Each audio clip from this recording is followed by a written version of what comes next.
सबैजनालाई नमस्ते, स्वागत छ मेरो युट्युब च्यानलमा।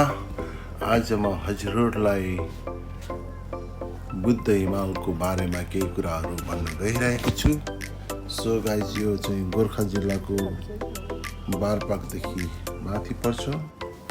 बुद्ध हिमाल नेपालको प्रमुख हिमाली श्रृङ्खलामध्ये एक हो, जुन प्राकृतिक सौन्दर्य, धार्मिक महत्त्व र साहसिक पर्यटनको लागि प्रसिद्ध मानिन्छ।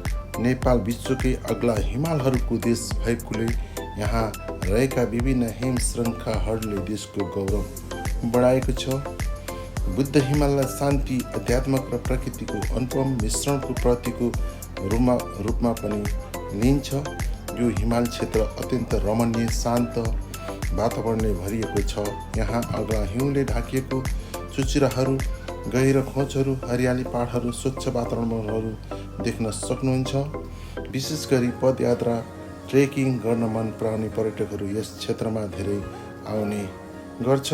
विदेशी तथा स्वदेशी पर्यटकहरू यहाँको प्राकृतिक सुन्दरता र साहसी अनुभव लिन आउँछन्।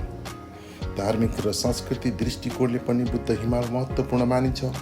नेपाल भगवान गौतम बुद्धको जन्मभूमि भएकोले यहाँको धेरै प्राकृतिक स्थानहरूलाई बुद्ध र शान्तिसँग जोडेर हेरिन्छ। यसले नेपाललाई विश्वभर शान्तिको सन्देश दिने देशको रूपमा चिनाउन मद्दत गरेको छ। बुद्ध हिमाल आसपासका गाउँहरूमा बसोबास गर्ने स्थानीय समुदायको जीवनशैली पनि निकै सरल र परम्परागत छ।